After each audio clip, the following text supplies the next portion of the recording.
All right, my name is Alan Nip. I'm with Infiltrator Water Technologies, and today we're going to talk about a few different systems. The first system we're going to talk about is our Quick 4 Plus standard low profile chamber. The Quick 4 Plus standard low profile chamber came out in 2011, and since that time we probably get more questions on the crossover configurations for the low pro than any other product that we make. And so we're going to try to go through some of this today and maybe alleviate some of that confusion. And so what we got today is a step down. And so we're going from one trench elevation down to another. And so what we've done here, we've installed it using our mid-trench capability. Our end caps are not just end caps, they can also be mid-trench connections. And so what we've done here is we're making our crossovers in between two chambers. And so when you do that, you want to take a 4-inch hole saw and cut this out so the water will flow through that end cap. What it does, it gives you an ability to not have to do your crossovers just at the end of the trench. Those are fine, we did it that way for years, but it really helps out if you can put those crossovers somewhere else beside the end sometime, particularly if you've got one line that's longer than the other. And so what this is, every end cap comes with this tear off tab. What this tab is just a splash plate. Back when I started messing with chambers, we used to use bricks or anything like this, but the idea is any place that you've got effluent coming in to the line, so you're coming in from the tank, here, we want that effluent, if you're coming in here, we want that effluent to splash down on that. We can move it anywhere we want. If you're coming in here, we just move it here. So what we would do in this situation, since we're coming from this upper line to the lower, then we'd have this splash plate just like this. So it comes in and spills down, the effluent spills down on the splash plate. So the number one questions we get is what can we make a crossover or step down material out of? The material that you see here are called periscopes. It's a fitting that we make. It goes in with a 4 1/4 inch hole saw. So it's very important. If you have a 4 1/2 inch, which is more common, the periscope will fall out. If you have a 4 inch, it won't go in. So 4 1/4, it's kind of an uncommon size, but it's real important to use that periscope with a 4 1/4. So it just has teeth. It snaps right down in the top of this end cap. Now, if you did not have one, you could use a street elbow, a street 90. That'd be fine. Sometimes they do stick up a little high. We're always using these in shallow systems. This is a shallow placement product. So just be aware, you don't want to make the system have a place that's vulnerable to where if somebody drives over it with a vehicle that this might fail. So that keeps it a little lower into the ground. Another option you could do if you don't have either fitting, you can still come out of the side with this step down. You just have to come out and actually build the step down or the hump or whatever you want to call it, however you want to call that, even like you would with an old gravel system. Just make sure that the invert of that crossover, if you're going to come out of the side like that with PVC, make sure that the invert of that crossover reaches the height of the top of the chamber. We need to fill that chamber up before we spill over on a step down. Now, if you're going to build a header system where both of these are level, that's fine too. You can build a header. I always recommend on a header that you tie it in at the back, at the bottom of the end caps, just as a safety feature, because we know a header is not going to be level no matter how level you leave it. It's going to settle over time, and one line or two will get fed more than the others. I like to have something where it'll circuit back around and you don't end up feeding one line and having backup through the header. So that's really important. Sometimes in North Alabama we see people lay a system out that looks like a serial distribution, but it's actually on the same level. And if you do that, we like to say, come in from the septic tank, go into one of the top ports. You can't come in the top side port, you might as well just use this top port, and then all the subsequent connections can be at the bottom. And that way that system will rise and fall all together. If you had 3 or 4 lines, it would all rise together and fall together. So that's another way of doing it. So there's a lot of different ways of doing it, but we have a guidance document on file with the state health department. Any of the county health departments have access to it. It shows every configuration that we could think of for all the products. And there may be something we didn't think of, contact us and we'll see if it works. But there's some things that are prohibited, like we don't ever see, and if we talk about this standard chamber, like we wouldn't come from a top port down to a lower port. There's some things we would not do. And then that document, pretty much covers all that. Okay, so today really the demo is just specific to single pass sand filters, combined treatment and dispersal.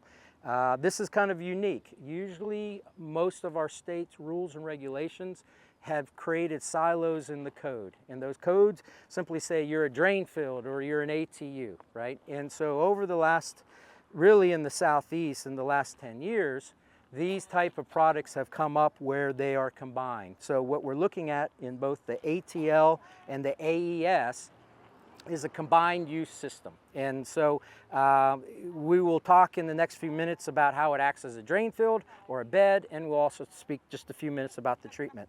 So with everything on the treatment side, we know we have domestic wastewater coming in, we have organic loading, we have total suspended solids, and over time those are what we see in mature failures of trenches. And so the idea is, can we pre-treat before we put it in so we can protect the natural trench bottom and sidewalls as long. We want that treatment or that organic growth to happen not on the original surface of the soil but up in a product. And in this case, both of these components, when I'm kind of comparing, I'll talk to both as the same and then I'll separate, is the purpose of, can we manage that organic load, which traditionally has caused that biomat failure in single pass sand filters. Now we can go ahead and, through a little bit of science and technology, we can have surface area that we can have that fixed film media attach, and as we push wastewater through, we get treatment and yet we still get dispersal in. The combination of the sand in the surface area in these products is we're looking for that sand, that porosity of the sand. So obviously sand is going to de-water our beds and trenches, but it also, that porosity is going to get the air in that we need for treatment. So we can match up organic load to amount of air. We encourage, or we increase the amount of air by using like a sand. We see other products, and I think Alan Nipp with Infiltrator spoke to low profile chamber. There is now more and more push to keep everything shallow because there's air in that first 2-3 feet of soil. That's what we need for treatment. What if we can improve that air in for treatment and still get the dispersal? And that's where combining drain field with the sand gets us both. So the other thing about sand, and especially in the use of bed where we're spreading it, actually a smaller footprint but a larger absorption area, is sand has the advantage of it's saturated flow. You will get surface tension. Before sand will move water, it has to wet, it has to saturate. So the water will attach itself to the outside of the granules, and then as there's no more place for the water to cling, the water breaks and you get free flow. Well, that saturated flow, or that surface tension, also acts as a wick. So once again, passive in treatment, we also have the advantage of using sand as passive of dispersal. So if we have a bed absorption area, that sand is pulling it to the four corners without us having to do an LPP, low pressurized pump or something.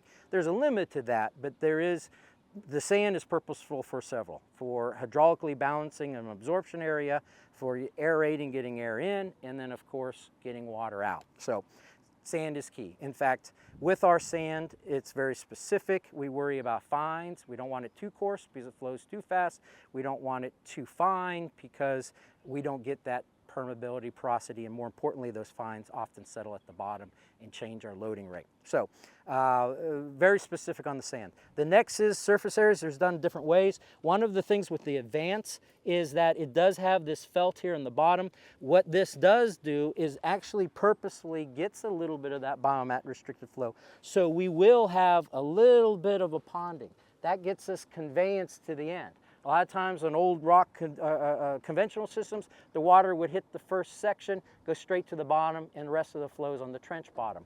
We want to keep this all up in the sand so we can breathe, and so by adding this, that allows that. These tabs, also, we hope the tank gets pumped frequently and the filter is there, but what happens when the fog comes out? What happens when those suspended solids come out?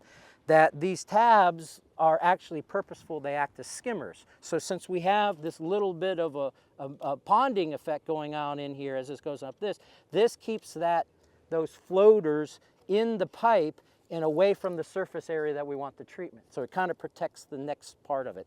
Once again, we want to make sure there's airflow. We want to have plenty of surface area, so we have this media, and then of course the fabric on top. Just an insulation. There is an up to our product, because obviously you want that on the bottom and the flap or the seam on top. But we have surface area. In this case, it would go from house to tank, tank to inlet, and we have it serpentine. Basically, this would be in a, I would guess, a 5 to 6 foot trench. There needs to be sand in between so we can get air on all sides of the product. There has to be sand against the original, and so this would be 6 inches of sand below, then 6 inches on the sides, and then 3 inches on top, for a total of 21 inches, right? And that allows, we get water out, we get air in, and we get dispersal along. In this configuration, we do have it serpentine, so it basically is weaving through. One of the things is, because this is all about air for treatment, we're gonna have venting, right? So typically the stack goes back to roof vent. That's gonna be our high vent. Our low vent at the very distal end, or the back of the drain field, is demonstrated here. And this whole differential allows, basically we're pulling air through the system just because of the heights, and we're constantly getting air in. And so once again, adds the efficiency for the treatment, part of what we do for sizing. But sand is key, venting is key, and having the right amount of surface area that we have treatment, but we don't have failure. And so in that, there would be so many linear feet per bedroom, and that all is part of design. When we talk about ATL, you're looking at about the same things. One of the things here, instead of serpentine, both of these lead well to a manifold dispersal, and so you can do it this way. We showed you both ways, but I could pick this up and put it over here. A little bit different. This requires 12 inches in between, so it's a little bit better of a footprint. However, once again, all the purposes. But with the extra sand width, and with this one, and the extra surface of the media, this one does not require the same venting as this does. So as we kind of add surface area, then we have less need for all the other things. So there's a trade-off, plus and minuses with everything. And so one of the advantages of this one, it does not need venting, and it's the same thing. These would go in a bed 6 inches, 12 inches in between 6 inches. And then please also remember, we want to bring that sand out on both sides there. Not getting into state approvals and regs, but this can be put inside. This can be used in mounds and raised systems as well. There might be in each of your states requirements for design. If you keep it in ground, sidewalls, everything, you might not need a PE stamp. I don't want to speak specifically to that because those are unique in state regulations. But these aren't brand new. They're brand new to us, but they're not brand new to a lot of states. Most of these technologies, the first people who went back to try to say, can we make sand systems better? And that's where they came up with, we need to manage the surface area for those biofilms. We need to make sure we have clean sand. And when they started to do that, then it worked. And then that's where you see the spread to now it is in the southeast, and Georgia, where my state is, and of course here in Alabama, we're seeing this as a kind of emerging, one more tool in the toolbox. Homeowners like this, and you often see a lot of our marketing tools of passive. We don't need aerators to be changed out every 6 months. We don't need pumps and alarm panels and everything else. One of the things here is that everything was so, though it does come with service, you don't have the moving parts that a lot of homeowners do. Most importantly, in states that don't require perpetual O&M, homeowners, after their service contract is up, refuse to do anything. And then so you see a year or two after anybody looked at it, symptoms and then eventually failures. And when you talk about residential, passive goes a long way with a homeowner that sometimes doesn't even know they have a septic system. And so this is doing very well with those residential systems. We need treatment to get the separation, the 12 inches here in Alabama, but we also bring so much more because small footprint of the bed, a redosed separation, and then of course less things to plug in and less moving parts to break. Any questions with any or either one of these? Okay, I think that's good.